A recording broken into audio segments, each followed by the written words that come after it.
Sa gitna ng masukal na agubatan ng sitio Pandayo, kung saan ang mga puno ay tila may mga matang nagmamasid at ang hangin ay laging amoy nabubulok na dahon, naninirahan ng isang lalaking nagngangalang Matyas.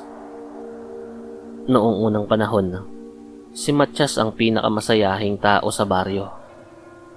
Ngunit ang tawa niya ay matagal nang nilamon ng katahimikan matapos paslangin ng kanyang asawa at 7 taong gulang na anak sa isang malupit at hindi maipaliwanag na paraan. Ang mga otoridad ay nagsabing ligaw na hayop ang umatake. Ngunit alam ni Matyas ang katotohanan. Nakita niya ang mga bakas ng kuko na hindi pag-aari ng aso o anumang hayop. At ang paraan ng pagkakahati ng mga katawan ay tila ginamitan ng talim na galing sa mismong katawan ng isang nilalang. Simula noon, ang tanging nagpapatibay sa kanya ay ang apoy ng paghihigante. Matapos ang 3 taon ng paghahanap, sa wakas ay nahanap ni Matyas ang kanyang pakay, si Gardo. Sa paningin ng marami, si Gardo ay isang tahimik na magsasaka sa kabilang bayan. Ngunit sa ilalim ng bilog na buwan, si Gardo ay nag-aanyong aswang. Isang nilalang na mas mabilis sa hangin at mas matalas ang pang-amoy kaysa sa anumang lobo. Gamit ang mga turo ng isang matandang albularyo, binihag ni Matyas si Gardo. Hindi ito naging madali. Kinailangan niya ng mga lubid na ibinabad sa langis ng nyog na may halong dinikdik na bawang, pilak na mga pako, at isang matandang dasal na nagpapahina sa mga kampon ng dilim. Ngayon, sa loob ng isang abandonadong bodega ng palay, nakagapo si Gardo sa isang selyadong silya, sugatan at hinahapo. "Gising na, Gardo," bulong ni Matyas. Ang boses niya ay tila kalansing ng bakal sa semento. Idinilat ni Gardo ang kanyang mga mata. Pula ang mga yon, kumikislap sa dilim. "Matyas, alam ko kung bakit ka narito. Pero hindi mo na mababago ang nangyari. Tandang-tanda ko pa rin ang linamnam ng dugo ng iyong mag-ina. Matamis, parang sopa sa panahon ng tag-ulan." Isang malakas na sampal ang itinugon ni Matyas. Hindi galit ang makikita sa mukha ni Matyas, kundi isang malamig na determinasyon. Sa harap nila ay may isang mesa. Nakahain doon ng isang malaking kaldero na umuusok pa ang laman at isang plato ng kanin. "Gutom ka na siguro," sabi ni Matyas. "Balita ko, ang mga katulad niyo ay hindi nabubusog hanggat hindi laman ng tao ang kinakain. Ngayon, pagbibigyan kita." Kumuha si Matyas ng isang mangkok at sinalok ang laman ng kaldero. Ang amoy noon ay kakaiba.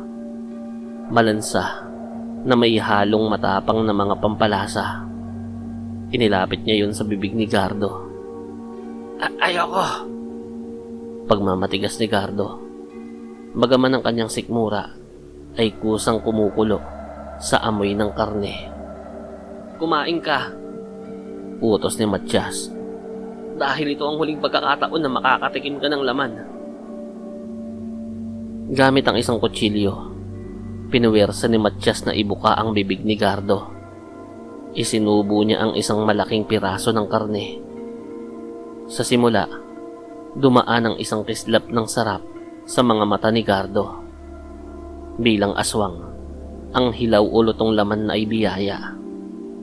Ngunit nang malunok niya yun, biglang nanlaki ang kanyang mga mata. Nagsimula siyang mabulunan. Ano to? Ano to?" Hirap na tanong ni Gardo. Nagsimulang mangati ang kanyang lalamunan. Parang may mga bubog na gumagapang sa kanyang bituka. Ngumiti si Matias, isang ngiting walang buhay. Alam ko kung papaano nyo pinapatay ang inyong mga biktima. Kinakain nyo sila habang buhay pa. Nararamdaman nila ang bawat kagat. Ngayon, ang kinakain mo ay ang sarili mong kauri. Napatigil si Gardo. Ang aswang ay may isang mahigpit na sumpa. Ang pagkain ng laman ng sariling kauri o ang pagkain ng maruming alay ay nagdudulot ng unti-unting pagkaagnas ng kanilang kapangyarihan mula sa loob palabas. Hindi lang yan, dagdag pa ni Matias. Ang karning yan ay niluto ko sa katas ng kalamansi. Maraming bawang at dinikdik na buntot pagi. Pinakuluan ko yan sa loob ng 7 oras hanggang sa ang bawat hibla ng karne ay maging lason para sa'yo. Nagsimulang sumigaw si Gardo. Ang kanyang balat ay nagsimulang mangitim at bumukol. Ang mga ugat sa kanyang leeg ay tila gustong pumutok. Patayin mo na lang ako, Matias! Tapusin mo na ako! Pagmamakaawa ng aswang. Masyadong matamis ang mamatay lang, Gardo, sagot ni Matias habang patuloy na isinusubo ang karne sa bibig ng nilalang. Gusto kong maramdaman mo ang gutom na hindi napapawi, ang sakit na hindi natatapos. Gusto kong malaman mo ang pakiramdam ng isang ama na pinapanood na kinakain ng kanyang mag-ina pero wala siyang magawa. Ipinilit ni Matias ang huling bahagi ng pagkain. Sa bawat subo, lalong nagiging halimaw ang anyo ni Gardo. Hindi dahil sa kapangyarihan, kundi dahil sa pagkabulok. Ang kanyang mga kuko ay nalagas. Ang kanyang buhok ay nangalaglag. At ang kanyang mga mata ay naging puti.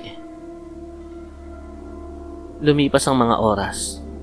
Ang bodega ay napuno ng halinghing ng isang nilalang na hindi na tao at hindi na rin ganap na aswang. Nakaupo lang si Matias sa tapat niya. Pinapanood ang bawat paghihirap nito. Ngunit sa kalagitnaan ng gabi, napansin ni Matias ang kanyang sariling refleksyon sa isang lumang salamin sa dingding. Ang kanyang mga mata ay kasing dilim na rin ng kay Gardo. Ang kanyang mga kamay ay puno ng dugo at dumi. Napagtanto niya na sa kanyang paghahangad na parusahan ng halimaw, naging mas halimaw pa siya rito. Kinuha ni Matias ang isang botelya ng langis. Ibinuhos yun sa paligid ni Gardo at sa buong bodega. Kumuha siya ng isang posporo. Sana, sa kabilang buhay, hindi na tayo muling magkita. Dahil kapag nagkita tayo roon, papatayin pa rin kita. Bulong ni Matias. Initya niya ang may sinding palito sa tuyong dayami.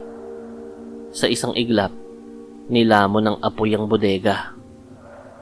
Ang mga sigaw ni Gardo ay tuluyang nalunod sa lagaslas ng apoy.